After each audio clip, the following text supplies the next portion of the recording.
ಮೊನ್ನೆ ತಾನೇ ಚಿಕ್ಕಬಳ್ಳಾಪುರ ತಾಲೂಕಿನ ಗುಂತಪ್ಪನಹಳ್ಳಿಯ ಬಡ ದಂಪತಿಗೆ ತಮ್ಮ ಸ್ವಂತ ಖರ್ಚಿನಲ್ಲಿ ಮನೆ ನಿರ್ಮಾಣ ಮಾಡಿಕೊಟ್ಟು ಮಾನವೀಯತೆ ಮೆರೆದಿದ್ದ ಸಂದೀಪ್ ಬಿ ರೆಡ್ಡಿ ಅವರು ಚಳಿಗಾಲ ಶುರುವಾಗಿದ್ದು ಕನಿಷ್ಠ 150 ವೃದ್ಧರಿಗೆ ಇಂದು ಕಂಬಳಿ ವಿತರಿಸಿ ಜನರ ಮೆಚ್ಚುಗೆಗೆ ಪಾತ್ರರಾಗಿದ್ದಾರೆ.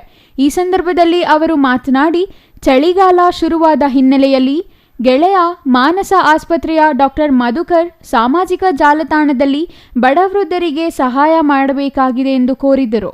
ಕೂಡಲೇ ಅವರ ಜೊತೆ ಚರ್ಚಿಸಿ ಬಡವರಿಗೆ ಚಳಿಗಾಲದಲ್ಲಿ ಅನುಕೂಲವಾಗಲೆಂದು ಕಂಬಳಿ ವಿತರಿಸಿರುವುದಾಗಿ ಹೇಳಿದರು.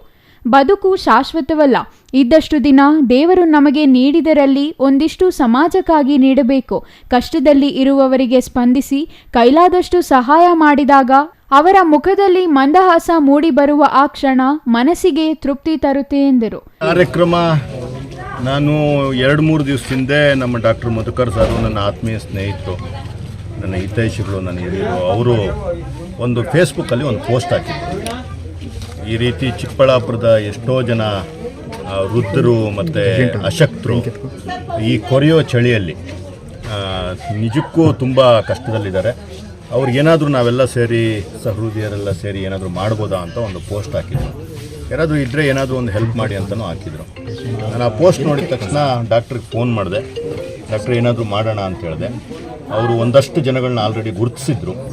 ಮತ್ತು ಅವ್ರಿಗೆಲ್ಲ ಮಾಡೋಣ ಅಂತ ಹೇಳಿದ ತಕ್ಷಣ ಆ ಬ್ಲ್ಯಾಂಕೆಟ್ಸು ಎಲ್ಲಿ ಸಿಗುತ್ತೆ, ಏನು ಸಿಗುತ್ತೆ, ಅವರೇ ವ್ಯವಸ್ಥೆ ಕೂಡ ಮಾಡಿದ್ರು.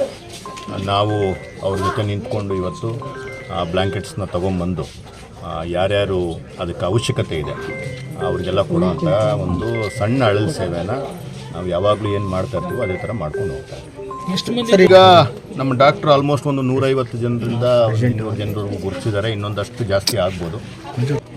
ಮುಷ್ಟೂರು ಗ್ರಾಮದಲ್ಲೂ ಸಹ, ಅಲ್ಲಿ ಸಹ ಎಲ್ಲಿ ಕಾಲೋನಿ ಇದೆ ಅಲ್ಲಿ ಹೋಗಿ ಕೊಡಬೇಕು ಅಂತ ಅಂದ್ಕೊಂಡಿದ್ದೀವಿ. ಇದನ್ನು ನೋಡಿ ಇನ್ನೊಂದಷ್ಟು ಜನ ಕೇಳ್ಬೋದು. ಅದಕ್ಕೂ ಸಹ ನಾವು ವ್ಯವಸ್ಥೆಗಳು ಮಾಡ್ಕೊಂಡಿದ್ದೀವಿ. ಅವ್ರನ್ನೆಲ್ಲ ರೀಚ್ ಆಗೋ ಅಂಥ ಒಂದು ಪ್ರಾಮಾಣಿಕ ಪ್ರಯತ್ನ ಮಾಡ್ತಾ ಇದ್ದೀವಿ. ಇದೇ ಸಂದರ್ಭದಲ್ಲಿ ಕಂಬಳಿ ಸ್ವೀಕರಿಸಿದ ವೃದ್ಧರು ಸಂದೀಪ್ ಬಿ ರೆಡ್ಡಿ ಅವರಿಗೆ ದೇವರು ಆಯಸ್ಸು ಆರೋಗ್ಯ ನೀಡಲೆಂದು ಆಶೀರ್ವದಿಸಿದರು. ಕಂಬಳಿ ವಿತರಿಸಲು ಬಂದಿದ್ದ ಸಂದೀಪ್ ರೆಡ್ಡಿ ಅವರನ್ನು ಜನಪ್ರತಿನಿಧಿ ಎಂದು ಭಾವಿಸಿ ನಿವಾಸಿಗಳು ತಮ್ಮ ವಾರ್ಡ್ ಸಮಸ್ಯೆಗಳನ್ನು ಹೇಳತೊಡಗಿದರು. ನಾನು ಜನಪ್ರತಿನಿಧಿಯಲ್ಲ, ಕೈಲಾದಷ್ಟು ಸಹಾಯ ಮಾಡಲು ಬಂದಿದ್ದೇನೆ ಎಂದು ಅವರು ತಿಳಿಸಿದರು. ಸ್ವತಂತ್ರದ 75 ವರ್ಷದ ಅಮೃತ ಮಹೋತ್ಸವ ಆಚರಿಸಿದ್ದೇವೆ. ಆದರೂ ಜನರಿಗೆ ಬಹಳಷ್ಟು ಮೂಲ ಸೌಕರ್ಯಗಳು ಒದಗಿಸಬೇಕಾಗಿದೆ. ಚುನಾಯಿತ ಜನಪ್ರತಿನಿಧಿಗಳು ಜನರ ಸಮಸ್ಯೆಗಳಿಗೆ ಸ್ಪಂದಿಸುವ ಜೊತೆಗೆ ತಮ್ಮ ವ್ಯಾಪ್ತಿಯಲ್ಲಿ ಸ್ವಚ್ಛತೆಗೆ ಆದ್ಯತೆ ನೀಡಬೇಕೆಂದರು. Nandakumar, CTV news, Chikkaballapur.